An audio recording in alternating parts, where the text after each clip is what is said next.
श्री स्वामी समर्थ. सर्वांचे आपल्या लाडक्या यूट्यूब चॅनलमध्ये स्वागत आहे.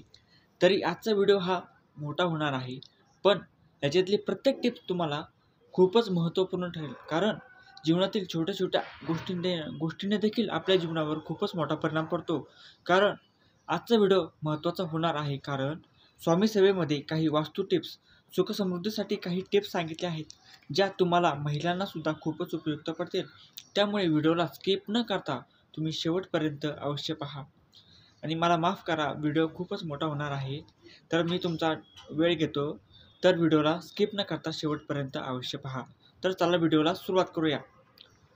धनलाभ आणि सुखसमृद्धीसाठी स्वामी सेवेच्या पुस्तकामध्ये काही उपाय सांगितले आहेत, ते मी तुम्हाला सांगतो. श्रीयंत्राची देव्हाऱ्यामध्ये पूजा करावी. नंतर लाल वस्त्रामध्ये गुंडाळून ते तिजोरीमध्ये ठेवावे. दुसरं म्हणजे ज्या घरामध्ये रोज श्रीसूक्ताचे नित्यपाठ होतात, तेथे लक्ष्मीचा वास अवश्य असतो. एक नारळ नव्या चमकणाऱ्या वस्त्रामध्ये गुंडाळून तिजोरीमध्ये ठेवावे. प्रत्येक गुरुवारी तुळशीला दूध वाहावे.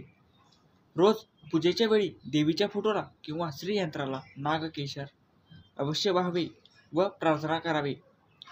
लाल रिबीनमध्ये तांब्याचे नाणे ओवून मुख्य प्रवेशद्वारावर बांधावे. हा व्हिडिओ मी मागच्या वेळेस पण तुम्हाला सांगितला होता. सुखशांती व धनवृद्धी या उपायामुळे होते. देवघरामध्ये शेंडी असलेले नारळ अवश्य ठेवावे. पैशांसंबंधी कामे सोमवारी किंवा बुधवारी करावी, त्यामुळे अधिक शुभ परिणाम आपल्याला मिळतात. काही वास्तुशास्त्राचे नियम. घराच्या दक्षिण किंवा पश्चिम भागामध्ये फर्निचर असणे खूपच फायदेशीर असते. फर्निचर कधीही उत्तर किंवा पूर्व भिंतीला लागून ठेवू नका.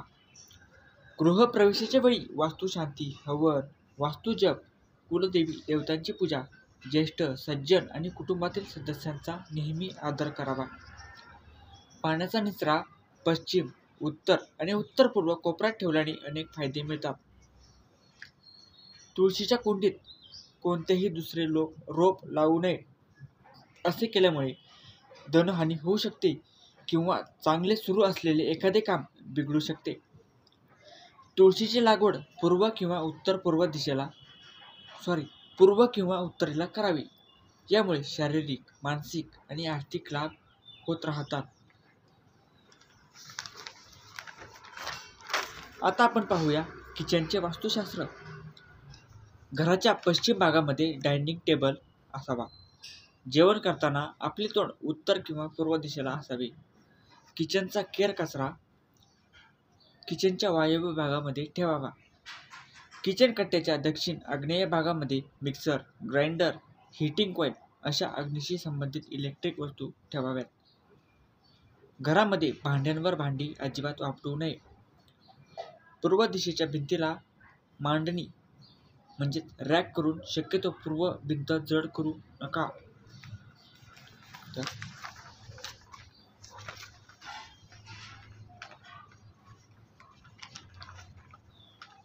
आता स्वामी सेवेमध्ये काही आरोग्यदायी टिप्स सांगितले आहेत. बडीशेप खाण्याचे फायदे. बडीशेप खाल्ल्याने मुख दुर्गंधी नाहीशी होते. बडीशेप आणि काळे मीठ एकत्र करून जेवणापूर्वी खाल्ल्यास अन्न चांगले पचते. बडीशेप खाल्ल्याने निद्रानाशाची समस्या दूर होते. गॅस होऊन जर पोट फुगले असेल तर बडीशेपचे चूर्ण गरम पाण्याबरोबर घ्यावे.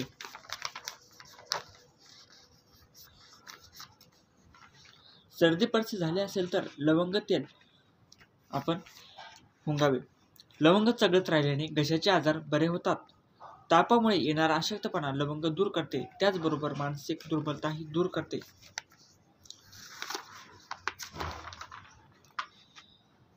आता काही वास्तू टिप्स. खराब झालेले बूट, तुटलेली चप्पल वापरणे अशुभ असते. शास्त्रानुसार घरामध्ये खराब शूज ठेवणे जीवनातील संघर्ष दर्शवते.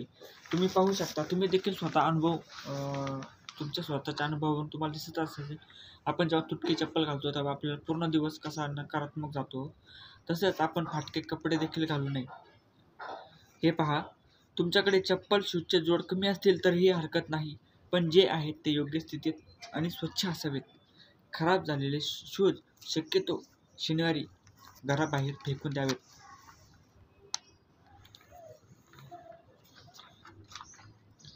आता काही वास्तुशास्त्राचे नियम आहेत. पूर्वेकडे किंवा उत्तरेकडे तोंड करून दागिने घालणे महिलांसाठी. पूर्वेकडे किंवा उत्तरेकडे तोंड करून दागिने घालणे भाग्याचे असते. यामुळे प्रतिष्ठा वाढून अपयशापासून संरक्षण होते. चालता चालता घाईघाईमध्ये दागिने घातल्याने त्यांची वाढ कमी होते.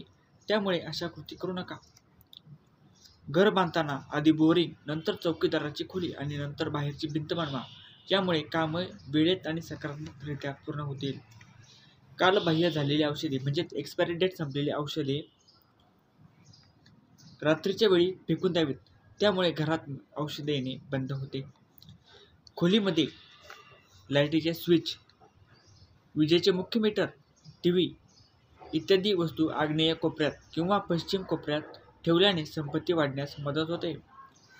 प्लॉट आणि वास्तूच्या 4 भिंती आणि पूर्वेपेक्षा दक्षिण आणि पश्चिमेकडे जाड आणि उंच असाव्यात.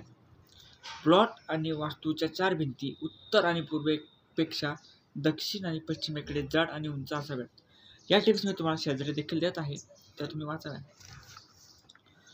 पूर्वेकडे तोंड करून दात घासणे चांगले असते. क्षौरकर्म म्हणजे केस कापणे पूर्व किंवा उत्तरेकडे तोंड करूनच करावे. घरामध्ये पोपटाचे आगमन शुभ मानले जाते, पण पिंजऱ्यामध्ये पोपट अजिबात ठेवू नये. तळघरामध्ये दुकान किंवा कार्यालय घ्यायचे असल्यास ते पूर्व किंवा उत्तर दिशेलाच घ्यावे. भूखंडाच्या तिन्ही बाजूंना रस्ते असणे शुभ असते. आपल्या पलंगावर म्हणजेच बेडवर स्टीलची भांडी ठेवू नका. त्यामुळे आरोग्यास होणारे फायदे कमी होतात.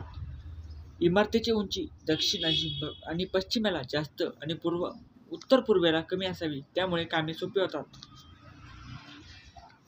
सूर्याची किरणे आणि हवा म्हणजेच शुद्ध हवा यांपासून वंचित असलेले घर चांगले नसते. आणि दुपारनंतर सूर्यकिरणे घरात असलेल्या विहिरीवर किंवा पाण्याच्या जागेवर पडतात तर ते घर सुद्धा चांगले नसते. याचा अर्थ असा की सकाळच्या सूर्याची किरणे घरामध्ये प्रवेश करणे अति आवश्यक आहे. कारण सायंटिफिकली सुद्धा आपल्याला सूर्याच्या किरणांमध्ये व्हिटॅमिन डी भेटतं. आणि सूर्याची किरणे घरात आल्यानंतर आपल्या घरातील जे जंतू असतात, बॅक्टेरिया असतात, ते देखील नष्ट होतात. प्लॉटमध्ये इमारतीभोवती मोकळी जागा असेल अशा पद्धतीने इमारतीचे बांधकाम करावे. यामुळे आपल्याला यश मिळते. संपूर्ण प्लॉटभर शक्यतो बांधकाम करू नये. वास्तूच्या दृष्टिकोनातून पश्चिम आणि दक्षिणेपेक्षा उत्तर आणि पूर्वेला अधिक मोकळे क्षेत्र असावे. फ्लॅटमध्ये या सूत्राचा वापर केल्याने जीवनामध्ये स्थिरता येण्यासाठी मदत होते. घराचा पाया खोदण्याचे काम आग्नेय कोपऱ्यातून सुरू करत वायव्य कोपऱ्याकडे जावे. आग्नेय कोपऱ्यातून बांधकाम सुरू करत वायव्य कोपऱ्याकडे करत गेल्याने वास्तुदोषाचा प्रभाव कमी होतो. घराच्या अन्य सर्व दिशांपेक्षा उत्तर आणि पूर्व भागात जास्त मोकळी जागा असेल तर आर्थिक प्रगतीसोबतच व्यवसायामध्ये विशेष वाढ होते. छताचा उतार उत्तर पूर्व किंवा उत्तर पूर्व दिशेला ठेवल्यास आर्थिक प्रगती होते.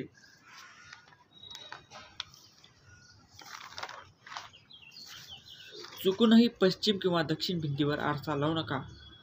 पूर्व किंवा उत्तर भिंतीवर आरसा लावावा. प्रगती होण्यासाठी भरपूर संधी मिळतात.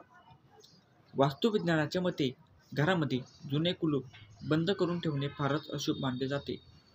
असे म्हटले जाते की जे कुलूप वापरात येत नाही किंवा खराब झाले आहेत ते त्वरित काढले पाहिजेत. खराब कुलूप नशीबसुद्धा कायमचे बंदिस्त करते आणि यासोबतच प्रगतीचा मार्ग देखील बंद करते. आपल्या वास्तूमध्ये जुनी प्लॅस्टिकची फुटकी तुटकी भांडी, फुटक्या कप बशा, खराब झालेली क्रॉकरी इत्यादी ठेवू नका. घरामध्ये उगाचच अडगळ जमा करू नका. वर्षानुवर्षे बऱ्याच वस्तू घरात काही कामात येत नाही, पण कधीतरी वापरात येतील या हेतूने आपण त्या जतन करून म्हणजे जपून ठेवतो, जे अत्यंत चुकीचे आहे. या सवयींमुळे घरामध्ये अडगळ साचत राहते.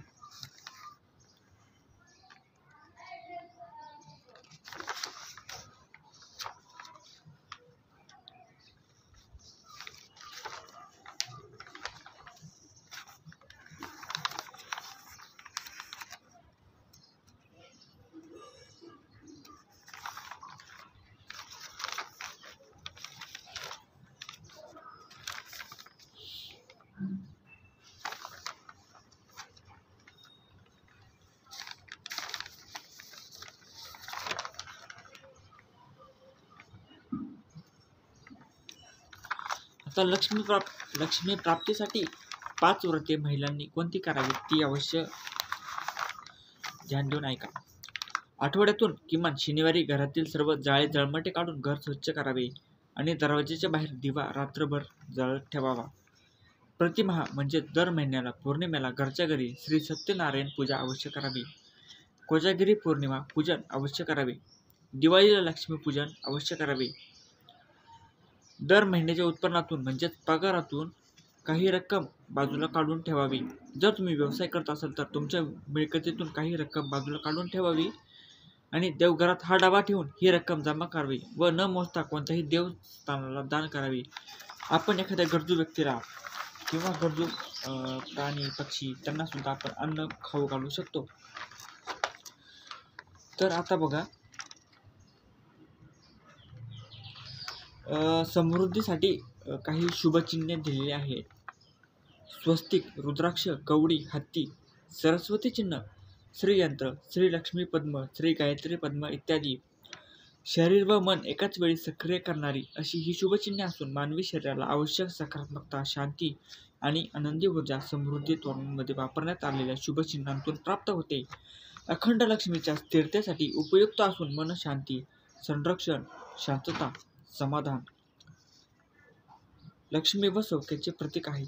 सांसारिक सुख व आध्यात्मिक प्रगतीवर हातभार लावणारी आहेत. उद्योग व्यवसायांमध्ये विक्री वर्धनासाठी उपयुक्त ठरणाऱ्या सागर लक्ष्मीचा उपयोग या तोरण चिन्हांमध्ये करण्यात आलेला आहे.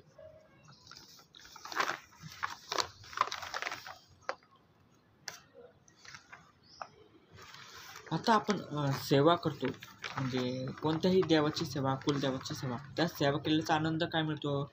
आपण निरपेक्ष व निष्काम सेवा केल्याने आपल्याला आनंद नक्कीच मिळतो. आपण आपल्या जीवनामध्ये उत्तम आदर्शांचा अवलंब केल्याने आनंद मिळतो, ज्यामुळे आपले जीवन दुसऱ्यांना एक उदाहरण म्हणून प्रत्यक्षात पाहायला मिळू शकते. सेवा करताना अनेक अडचणी, अनेक संकटे, अनेक आपत्ती आल्या तरी त्यांनी न डगमगता असे जीवन जगावे जे इतरांसाठी प्रकाशस्तंभासारखे उपयोगी होत राहील. तर आता मलावृद्धासाठी आता सप्तशती पाठाची आपण फलश्रुती पाहूया. सप्तशती पाठ.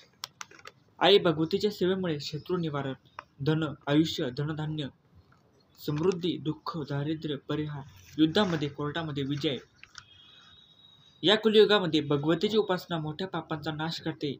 देवदेवतांनी दिलेल्या शापांचा परिहार होतो. देवतांनी असुरांना दिलेले वरही निष्प्रभ होतात. भगवतीची उपासना उपासकाला मायारहित करून शुद्ध चित्त करते. ती अत्यंत करुणामयी व मातृहृदय आहे. तर आपण थोडक्यात माहिती पाहूया सप्तशतीची. मार्कंडेय ऋषींनी ग्रंथात केलेली श्री दुर्गा सप्तशती. आपल्या भारत देशामध्ये अनेक वर्षांपासून शक्तीची उपासना सर्वधर्मीय अत्यंत श्रद्धापूर्वक करत आलेले आहेत. महर्षी व्यास रचित महाभारत ग्रंथातही दुर्गादेवीचे महात्म्य वर्णित केले आहेत. या सर्व गोष्टींवरून असे सिद्ध होते की शक्तीची उपासना करण्याचे जे काही अनेक मार्ग आहेत त्यातील सप्तशती ग्रंथाचे पठण हा एक मार्ग मानला जातो. शक्तीची उपासना अनेक मार्गाने करतात. सप्तशतीची उपासना साधी, सरळ व सोपी असून तिची फलश्रुती तात्काळ मिळते. सप्तशतीची उपासना करणे म्हणजेच देवीच्या चरित्राची उपासना करणे. यामध्ये देवीची स्तुती व शौर्याची गाथा गायली आहे. सप्तशृंग माता ही युद्धानंतर विश्रांतीसाठी स्वतःच्या घरी सह्याद्रीच्या कुशीत आली होती. तेथेच तिने भारतभर वाचला जाणारा सप्तशतीचा प्रथम पाठ मार्कंडेय ऋषींकडून ऐकला व त्याचबरोबर त्यांना 9 मंत्र जनकल्याणासाठी दिला. अशा या दुर्गा सप्तशती ग्रंथाच्या सतत वाचनाने संकटाचे निवारण होते, शत्रूंचा नाश होतो, या सर्व प्रकारचे ऐहिक सुख मिळते, संतती व संपत्ती मिळते, नाना तऱ्हेचे आजार बरे होतात. त्यामध्ये स्वतः भगवतींनी या वाचनाची फलश्रुती सांगितली आहे. हे महात्म्य शुभ अवतार आणि युद्धातील पराक्रम ऐकून मनुष्य निर्भय होतो, त्याचे शत्रू नष्ट होतात व वैयक्तिक कल्याण साधते व त्याचे कुल आनंद पावते. सांसारिक जीवनामध्ये येणाऱ्या समस्या, आर्थिक विकास, प्रश्न, भांडणे, कोर्ट कचेरीतील दावे या अनंत समस्यांवर ही उपासना रामबाण योजना आहे. या ग्रंथाच्या माध्यमातून आदिमाया भगवतीची आस धरणाऱ्या साधकांचे अनेक प्रकारे कल्याण होते. फलश्रुती मी तुम्हाला आत्ताच सांगितली आहे. तर स्वामी सेवांच्या पुस्तकामध्ये मलावृद्धासाठी काही उपाय सांगितले आहेत जे मी तुम्हाला पटापट सांगतो. पाव चमचा मिरे पावडर व पाव चमचा सेंध पावडर एकत्र वाटून चूर्ण तयार करावे. या चूर्णामध्ये रात्री द्राक्षे बुडवून नियमित 7 दिवस खावे. 2 चमचे तूप गरम पाण्यासह नियमित 7 दिवस रात्री प्यावे. हा व्हिडिओ मी बनवलेला आहे, तुम्ही त्या व्हिडिओला नक्की भेट द्या. 2 चमचे तुपामध्ये 1 ग्रॅम सेंध मीठ मिसळून जेवणापूर्वी खावे व त्यावर गरम पाणी प्यावे. गाईच्या गरम दुधामध्ये 2 चमचे तूप एकजीव करून रात्री नियमित महिनाभर प्यावे. ताज्या बेलफळांचा 15 ग्रॅम गर दुप्पट गुळासह रात्री 7 दिवस खावा. पिकलेली केळी नियमित 14 दिवस रात्री झोपण्यापूर्वी खावेत. तर व्हिडिओ कसा वाटला नक्की कमेंटमध्ये सांगा आणि तुमची 15 मिनिटे मला दिल्याबद्दल तुमचे मनापासून धन्यवाद.